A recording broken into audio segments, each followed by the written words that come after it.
Monsieur Zelensky, nous allons tout simplement vous demander de sécher vos larmes. Parce que c'est une situation que vous avez malheureusement voulu.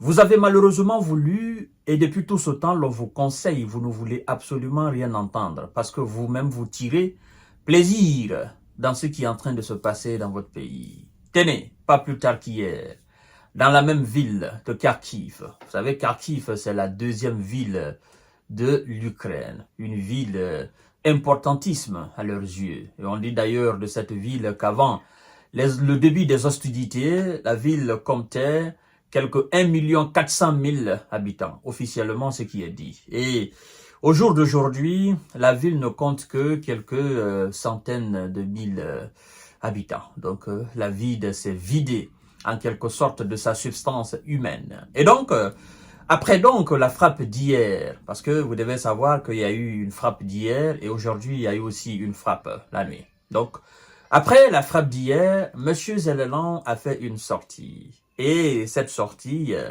lui-même, il est dépassé complètement par l'ampleur des événements. Après, il a profité donner tout ce qui a été utilisé contre son pays, approximativement ce qui a été utilisé contre son pays cette semaine-là. Et donc, vous comprendrez par là l'ampleur de la situation. Et quand je vous dis souvent que la Russie monte en puissance, il y en a qui pensent que c'est de la plaisanterie. En fait, les Russes ne plaisantent plus.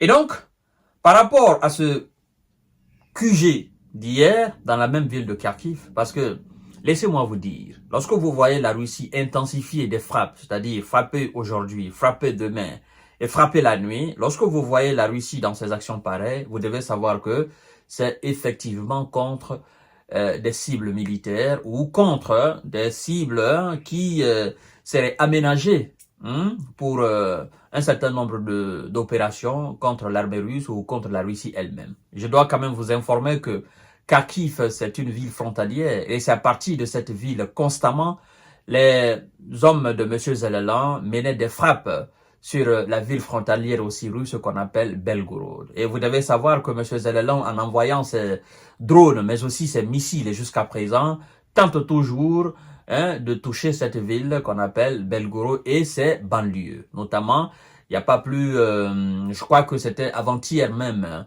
la fois où ils ont envoyé plusieurs missiles et la Russie a déclaré qu'elle a abattu 101 drones.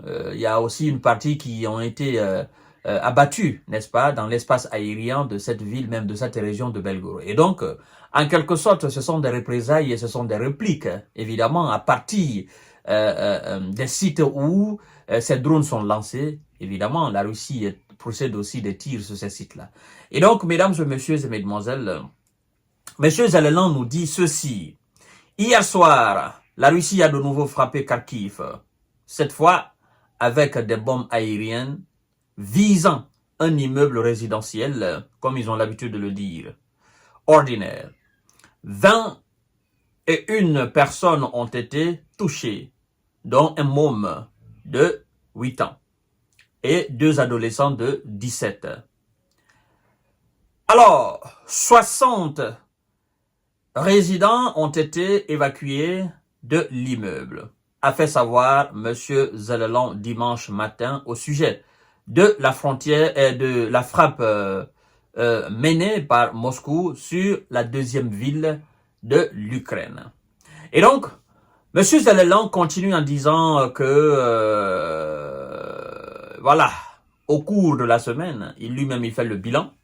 Je crois que quelque part dans son palais présidentiel, à chaque fois qu'il y a des frappes russes ou à chaque fois qu'il y a des frappes groupées de la Russie, M. Zelensky aime bien compter les missiles et les drones et voilà, pour faire le bilan de la semaine. Alors, M. Zelensky nous dit qu'au cours de la semaine, l'ennemi, parlant de la Russie, l'ennemi a utilisé plus de 900 bombes aériennes guidées, environ 400 drones et près de 30 missiles de différents types pour frapper l'Ukraine.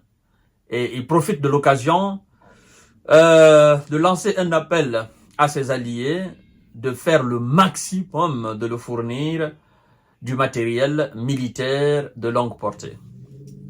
Alors, 900 bombes aériennes guidées, 400 drones, près de 30 missiles de différents types. Monsieur Vladimir Poutine a demandé à son armée, à son complexe militaro-industriel, de varier dorénavant les différents types d'armes qui seront utilisées dans l'opération spéciale et d'augmenter leur quantité. Donc, quand je l'indique ici que ce sont des différents types de missiles et de bombes et de drones, ben, ça vient effectivement corroborer les propos de M. Vladimir Poutine.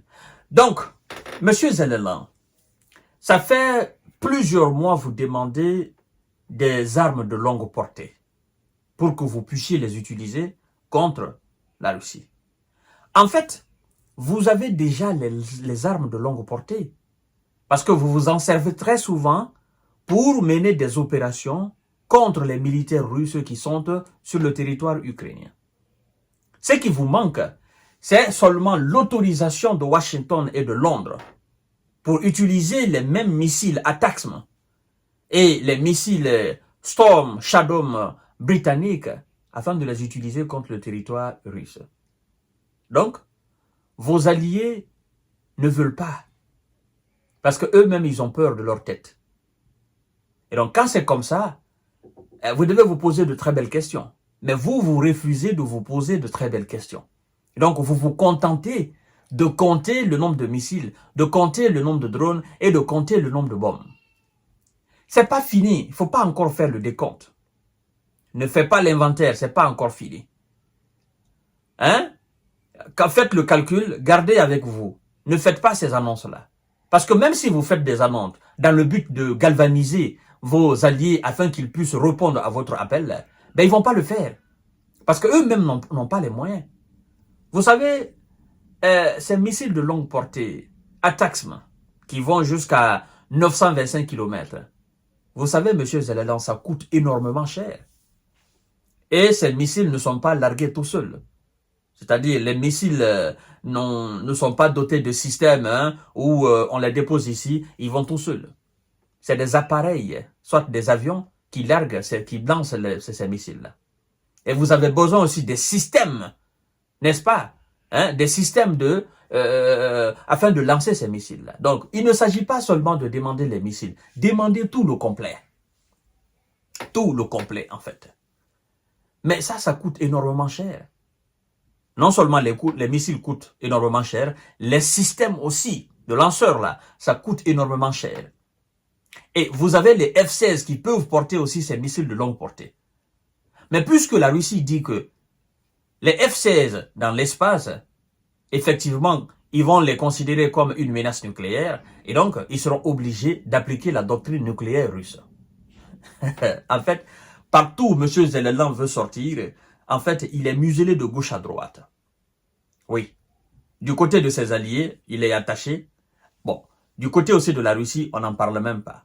Donc, il est dans un dilemme de choix. Qu'est-ce qu'il faut faire? Tous les choix auront des conséquences dramatiques. Qu'est-ce qu'il faut faire? Ben, est-ce qu'il faut continuer à jouer le jeu des Ouïsa et leurs alliés, ou est-ce qu'il faut arrêter complètement en acceptant les conditions de M. Vladimir Poutine? Bon, en acceptant cela aussi, il se dit, je perds une très grande moitié de mon territoire. Pourtant, le but n'était pas ça. Mon peuple ne me pardonnera jamais pour faire cela. Donc, qu'est-ce que je fais? Ben, je continue toujours à faire plaisir aux Ouïsa.